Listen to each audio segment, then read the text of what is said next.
Hi guys, my name's Chris Neeson. I'm an exercise physiologist and the owner here at Better Exercise Physiology. In the video today I want to take you through my 5 test points for myofascial release. I've chosen these test points because in the clients we see here at the clinic, these are the most commonly presenting both for muscle tightness and pain, but also for muscle weakness. What you'll find is if you get into a habit of completing these exercises regularly and doing myofascial release on a daily basis, that you'll start to feel a lot better, but more importantly, you'll start to function a lot better. You'll have improved muscle activation, improved strength and improved power. So it'll just help to unlock the potential of those muscles, which more often than not, we don't even know those problems exist. Let's go down to the mat, we'll take a look at the exercise and talk through them as we go. For the myofascial release, you'll need 2 pieces of equipment. A massage ball, I've got a few different options here, sort of different thicknesses, different sizes. You can also do it with a spiky ball. For most of the muscle groups, you're going to be better off with just a massage ball, something quite firm. Think of like a softball is sort of a good firmness. A reasonably firm tennis ball is also a good option. You can pick these ones up just from Heart Sport and come in a pack of 3, good sort of density between those. The other thing you'll need is a foam roller. So I've got the long one here today, but you can also use the short foam roller and that'll do for all the exercises we're doing. Number 1 is our glutes. Glutes and hip external rotators, probably the most often tight muscle group I see and probably the most important in terms of lower back function and pelvic stability. Choosing a firmer ball, if you've only got one ball, we just put more weight through it. If you use a harder ball and it's too painful, start on a softer surface and that'll help ease it out. So for our glutes, we're going to work down the back of the hip. Anything from your hip bone down across to the side of the femur, any of that soft muscle mass at the side there.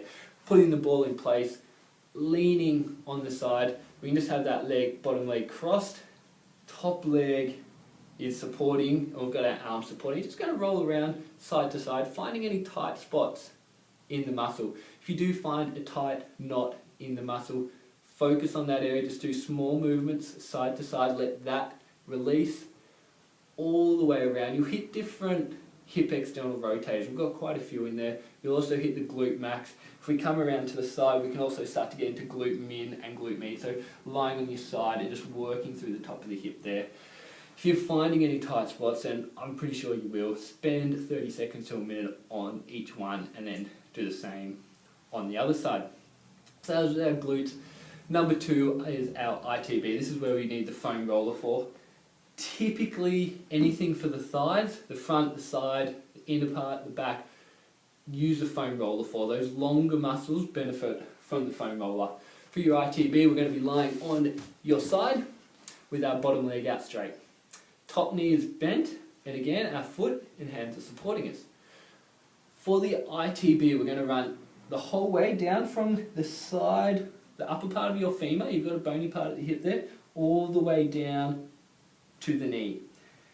Come across really slowly, working up, and then coming back down. Again, focusing on any tight spots. If it's tight in one spot, just move forwards and back an inch in either direction and release that. Now we're working on the very underside of the thigh. From there, I want you to rotate forwards a few degrees and coming forwards and back. And then the same, rotate back a little bit. Start to get towards the back of the thigh. We'll hit different muscle groups depending what position we're in. The most important for most people, particularly if you're doing any running or cycling, is your ITBs. That will tighten up and that strongly affects how well our knee is functioning in the position of our patella. The third one, moving on, we're going to stay on the foam roller and we're going to work our hamstrings at the back and rolling back and forward.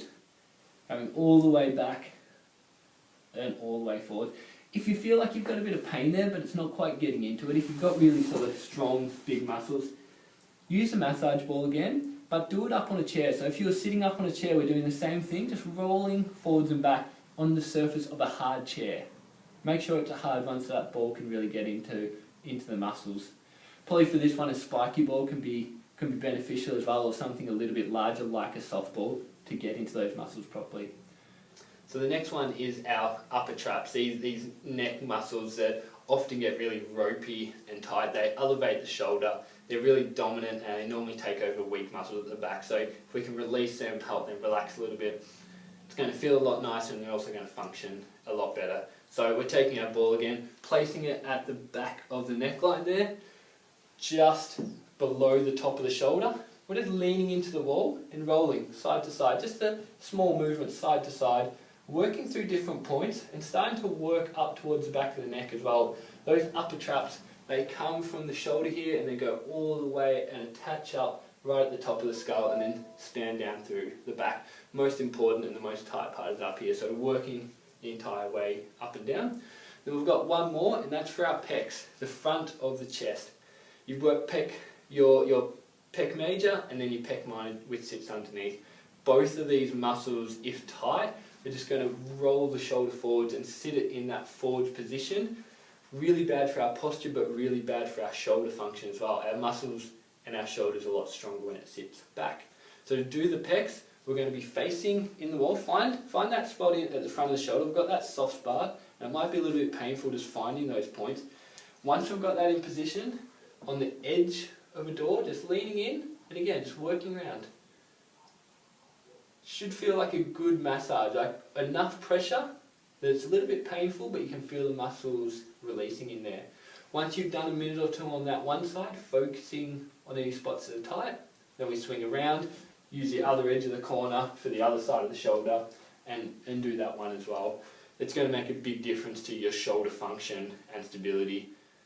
There you go, those are the 5 test points: glutes, ITB, hamstring, upper traps and pecs. There's a few others we could have gone through, but far and away those are the most important and the most common I see day to day. You'll start feeling a lot better, start getting into them every day.